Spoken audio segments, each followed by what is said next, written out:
Hello guys, welcome to my channel. This is Irfan Hussain, the Imperial Safety First Aid Basic Training. Episode 14, and the topic is types of bleeding. There is two types of bleeding, internal bleeding and external bleeding. So guys, मैंने आपको बताया types of bleeding में दो तरीके का bleeding होते हैं. इसमें एक तो internal bleeding and external bleeding. So मैं आपने स्टार्ट करता हूँ. This is when blood escapes from the circulating system but remains inside the body. Sometimes signs of internal bleeding can be visible, such as when the casualty cough up blood or vomit blood, but most of the time internal bleeding is not apparent. यहाँ पे जो कह रहे हैं, यहाँ पे हम जब खांसते हैं या हमें जब हमें उल्टी आती है और उसमें उसमें जो ब्लीडिंग आती है उसे कहते हैं इंटरनल ब्लीडिंग. ठीक है. और मोस्टली हम जो उसमें और जो इंटरनल ब्लीडिंग जो हमें होती है तो हमें वो वहाँ पे हमें क्लियर नहीं होता कि वो ब्लीडिंग जो अंदर से आ रही ब्लीडिंग वो किधर से आ रही, क्या रीजन है. Okay. And external bleeding, this is where blood escapes from the circulatory system to the outside of the body, for example from a wound. जो हमें कहीं पे जख्म हो गई है, यहाँ पे हमारा कट गया है, ठीक है ना, वहां से जो ब्लीडिंग जो आती है वहां पे उसे कहते हैं हम एक्सटर्नल ब्लीडिंग. सो गाइस, यहाँ पे मैं बताने आपको जा रहा हूँ कि टाइप्स ऑफ ब्लीडिंग नेक्स्ट है. यहाँ पे टाइप्स ऑफ ब्लीडिंग कंटिन्यूड. यहाँ पे एक तीन टाइप की मैं ब्लीडिंग आपको बता रहा हूँ. Arterial bleeding, venous bleeding and capillary bleeding. ये तीन तरीके के ब्लीडिंग है. वो फर्स्ट यहाँ पे arterial bleeding. This is a bleeding from N artery and will be bright red in colour, oxygenated blood. The blood will pump from the wound in the time with the casualty's heartbeat. जो arterial bleeding है, जो यहाँ हमारा जो है ना इस ये बाजू के पास से अगर कट जाता है तो यहाँ का जो ब्लीडिंग है उसका तो कुछ ज्यादा फ्लो है, कुछ ज्यादा होता है. ठीक है ना, वो क्योंकि हमारे हार्ट बीट के बिल्कुल नजदीक होता है वो, तो ये हमारा हार्ट बीट जो पंप करता है तो उसकी वजह से ये इसका ब्लीडिंग जो है ना थोड़ा कुछ फ्लो जो ज्यादा होती है, तो इसको यहाँ पे हम कहते हैं आर्टेरियल ब्लीडिंग. और यहाँ एक आपको चीज मैं बता रहा हूँ यहाँ पे कि ऑक्सीजनेटेड ब्लड किसको क्या होता है ये. ठीक है ना, यहाँ पे क्या है कि देखिए जो बॉडी में ऑक्सीजन और कार्बन डाइऑक्साइड को कैरी करता है हमारी बॉडी पूरे बॉडी में, तो उसे कहते हैं ऑक्सीजनेटेड ब्लड. ठीक है, जिसमें कार्बन डाइऑक्साइड, जिसमें ऑक्सीजन भी हम लेते हैं और कार्बन डाइऑक्साइड हम छोड़ते हैं. तो जो हमारा जो सिस्टम है हमारा, तो उसको बोलते हैं हम oxygenated blood. Okay. And venous bleeding, this is a bleed from a vein. हाँ, ये जो ब्लीडिंग जो होता है हमें नसों से ब्लीडिंग होती है. ठीक है. The blood will be a dark red in colour, deoxygenated blood and will be gush or flow the wound. अब यहाँ पे मैं बताता हूँ, जैसे नस हमारा कट गया, ओके, तो इसमें जो बाहर निकल के नस के बाहर निकल के जो ब्लड हमारा जो आती है तो उसमें भी फ्लो होता है. ठीक है ना, उसमें भी फ्लो होता है. और यहाँ पे क्या होता है कि इसमें ये डार्क रेड यहाँ पे बोल रहे हैं कि dark red in colour, deoxygenated blood. यहाँ पे क्या होता है, जो उसमें हमारी बॉडी में ऑक्सीजन की मात्रा कम हो, ठीक है ना, वो जो और ना कार्बन डाइऑक्साइड की मात्रा ज्यादा होती है उसमें, जो हमारे जो बॉडी को में जो कैरी करती है कार्बन डाइऑक्साइड कुछ ज्यादा ही होती है और ऑक्सीजन की मात्रा जो कम होती है, तो उसकी वजह से क्या होता है कि हमारा जो ब्लड है थोड़ा डार्क रेड आता है. तो उसमें इससे पता चलता है कि हमारी बॉडी में ऑक्सीजन हम कम ले रहे हैं और कार्बन डाइऑक्साइड ज्यादा हम ये कर रहे हैं. ठीक है ना, तो इसमें हम ये है कि हम ले रहे हैं बहुत ज्यादा कार्बन डाइऑक्साइड ले रहे हैं. ये कार्बन डाइऑक्साइड हम जो ले रहे हैं अपनी बॉडी में, ठीक है ना, और ऑक्सीजन भी ले रहे हैं बट वो कम जा रहा है हमारी बॉडी में. ऑक्सीजन और कार्बन डाइऑक्साइड की मात्रा ज्यादा है, तो उसकी वजह से हमारा जो ब्लड है डार्क रेड होता है उसमें. अब यहाँ पे आते हैं कैपिलरी ब्लीडिंग. कैपिलरी ब्लीडिंग क्या है कि this is a bleed that is red in colour and slowly oozes from the wound or from underneath the skin brushing. अब आप देख, ये कैपिलरी ब्लीडिंग की मैं आपको एक एग्जांपल देता हूँ। जैसे हम लोग बाइक चलाते हैं, by the way in case हमारी एक्सीडेंट हो गई वहाँ पे, ठीक है ना, तो रोड देखते भाई असफाल्ट का रोड होता है उसमें, तो वहां पे हम जब गिरते हैं तो देखते हैं ना कि कभी हमारे यहाँ पे खरोच आ जाती है, इस बाजू पे खरोच आ जाती है, हमारे पैरों में खरोच आती है, आपने देखा होगा, तो उसे कहते हैं, और उसमें जब खरोच आने का जो ब्लीडिंग आके ना जो जम जाते हैं ना, उसे हम बोलते हैं कैपिलरी ब्लीडिंग। सो गाइस, अभी मैंने आपको बताया टाइप्स ऑफ ब्लीडिंग। अब वो ब्लीडिंग जो भी है, मैं आपको उसमें how many types of bleeding है मैंने आपको उसमें क्लियर कर दिया। अब नेक्स्ट आते हैं कि स्टेप में जो ट्रीटमेंट कैसे करना है, ठीक है। इस ट्रीटमेंट में जो क्लासिफिकेशन है वो ये है, ठीक है। और फर्स्ट ये है, ensure that you put on your disposal gloves. आपको सबसे पहले सर्जिकल ग्लव्स लेना है, उसे पहनना है। सेकेंड, सिट और ले the casualty down on a firm stable base. आपको जो कैजुअलिटी है पहले आएगा तो उसे बैठाना है या तो उसे लेटा दो, कंडीशन देख करके कि कहां पे उसे ब्लीडिंग हो रही है, ओके। उसके बाद थर्ड, एग्जामिन द वाउंड। पता लगाइए कि जख्म कहां पर है, कहां से ब्लीडिंग चल रही है। Fourth, do not attempt to remove any embedded foreign objects. हमारी कलाई में, हमारे बाजू में कहीं भी ऐसा कुछ जो बाहर से हमारे कुछ ऐसा जो होता है ना, कांच के जो टुकड़े वो घुस जाते हैं, या कुछ भी ऐसी चीज जो जिससे ब्लीडिंग, हमारा जो थोड़ी थोड़ी ब्लीडिंग बाहर आ रही है, अगर हम बाहर इसे हटा देंगे तो हमारा ब्लीडिंग काम रुकेगा नहीं, वो काफी जो उसका फ्लो है काफी तेज होगा, ठीक है। तो वहां पे हमें ना रिमूव नहीं करना उसे। और आपको मैं इसमें इस वीडियो में आपको ना कुछ लिंक्स में इंक्लूड कर दूंगा, और आप ये वीडियो देख, ये फोटोज देख रहे हैं, इसमें किस तरीके से इसमें जो फॉरेन जो ऑब्जेक्ट्स है, इसमें इसे कंटिन्यू से लगा रहने देंगे, उसके साथ ही साथ उसमें बैंडेज को लगा रहे हैं, उसके बाद फौरन उसे हटा के फौरन बैंडेज लगा देंगे।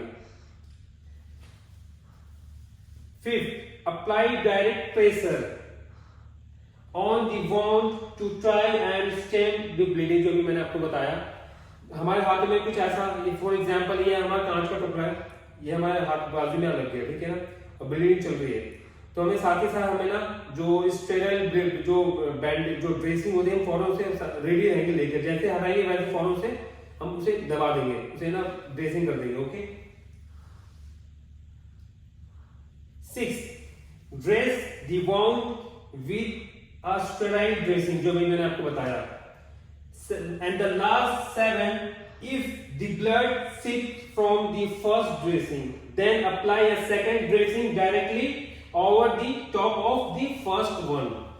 For example, मेरे हाथों में यहाँ पे लग गई, ठीक है ना, ये कांच का टुकड़ा है, ओके। जैसे मैंने हटा फौरन से स्टेराइल बैंडेज मैंने इसको ड्रेसिंग वैसा रखा, ओके।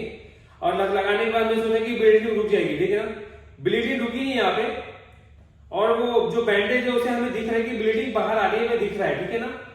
फिर हम क्या करेंगे, a second dressing directly over the top of the first one, एक और हम उसके ऊपर रख देंगे, ये लगा देंगे ताकि ब्लीडिंग रुक जाए उसमें। सो गाइस, अभी मैं आपको एक छोटी सी वीडियो दिखाने वाला हूँ प्रोजेक्ट में, जिसमें मैंने आपको एक्सप्लेन किया, क्या पता किसी को समझ में आए या ना आए, तो मेरी कोशिश यही है कि आपको कुछ वीडियोस दिखा दूं जिसमें आपको कुछ समझ में आ जाएगा, और उसके बाद मैं नेक्स्ट में चलूंगा सेम ये जो हमारे टॉपिक है ब्लीडिंग पे, जो ये कंटिन्यू मैं करूंगा, और उसमें बताऊंगा विद आपको फोटोज के साथ और वीडियो के साथ ही मैं बताऊंगा। सो दोस्तों, मैं आपको थोड़ी वीडियोस बता रहा हूँ जिसमें आपको इजीली समझ में आती है। एक मैं इस कोर्स को, मैं एक बेसिक ट्रेनिंग को मैं रेडी कर रहा हूँ अपने इस वीडियो में।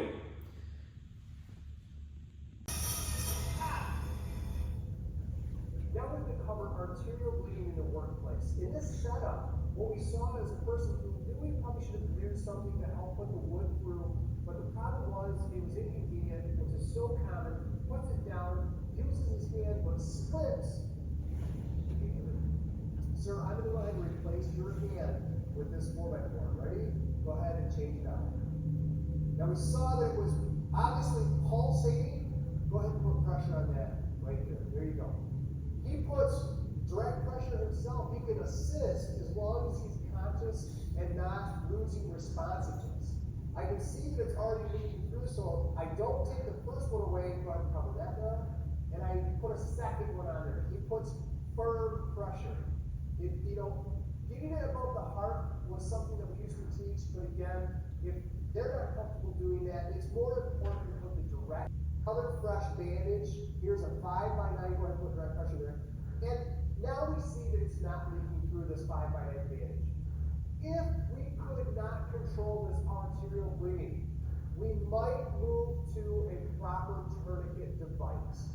This is for delayed emergency response of greater than 10 to 15 minutes, major arterial bleeding that cannot be controlled, and life-threatening bleeding that if we don't stop the bleeding, the person's going to lose their life. That's the proper use of tourniquets and when to use them. In most cases, direct pressure and pressure bandages are going to work just fine. You can also make I wrap it from the distal end, which means all the way to the end. I start at the end of the extremity. I'm using an ACE wrap to hold pressure with this, so it could actually work with a tourniquet by accident. Not my point, and I'm going to show you how to check to make sure we're not causing a tourniquet in just a minute. But I'm able to wrap that pad in place. Look at it. If I need a little extra pressure, once I get over the wound itself, I do a little twist. Then I come back around, another little twist. Most of the time, venous bleeding stops on its own in 4 to 6 minutes if you did nothing. But we can easily control it with direct pressure, and then a bandage, and then decide whether or not the person needs to go in by ambulance, or whether they're stable enough that they can actually go in by private automobile or someone drive them in. I always encourage driving them in. He obviously lacerated the tip of his finger. He was holding direct pressure on it with just his thumb, but it smiles at me. In other words, I can look at the cut, and when he opened up his finger, it kind of did this fish mouth opening. That means that it was a full thickness cut, and is probably going to need some stuff. This 4x4, I see that the wound is right there. I apply direct pressure over the fingertip.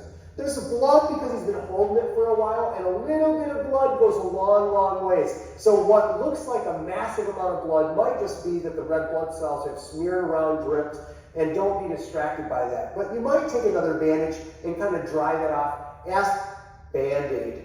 It's kind of a hefty Band-Aid at that, but it's still a Band-Aid. It's just there to control the bleeding a little bit and to cover the wound so it doesn't get any dirt or debris in it while we either transport this individual to the med center for stitches or for getting it cleaned out, get his tetanus booster, or until we decide what. All right, now let's talk about capillary bleeding in the workplace. What you've got here is a classic road rash type of wound, or a rug burn, or when they fall and they hit the floor. This happened to be on a sander, but the injury is exactly the same. It's characteristically going to have this kind of this blood droplet that comes out of the capillaries and is mixed with a serous fluid. What is that? Serous fluid is the same fluid that fills a blister of a burn, or if you've ever gotten a rug burn, it's kind of oozing. What to do is wash it with soap and water, get most of the debris out. Then we're going to cover it with a bandage. Again, direct pressure for a little bit. It's not going to hurt that bad. Again, it's not actively bleeding. So once we actually dab it off and control most of the bleeding, we're able to now use an over-the-counter triple antibiotic, apply the triple antibiotic to the wound after it's clean. This is going to help us defeat any secondary infection that this part of the raw wound may have been exposed to. We're then going to get another 4x4 bandage with some tape. We're going to cover the wound. Can you hold that for me, sir? And then we're going to take just some medical grade tape, and we're going to run a couple strips over the bandage to hold it in place. And as this begins to heal and the bleeding is controlled, give it maybe a day or so, this is going to be probably a large Band-Aid. A large Band-Aid can cover this and they can return back to normal activities. We encourage the patient to look for signs of infection. Oozing, it's hurting, it's turning red around it and becoming puffy and sore and actually maybe draining some pus.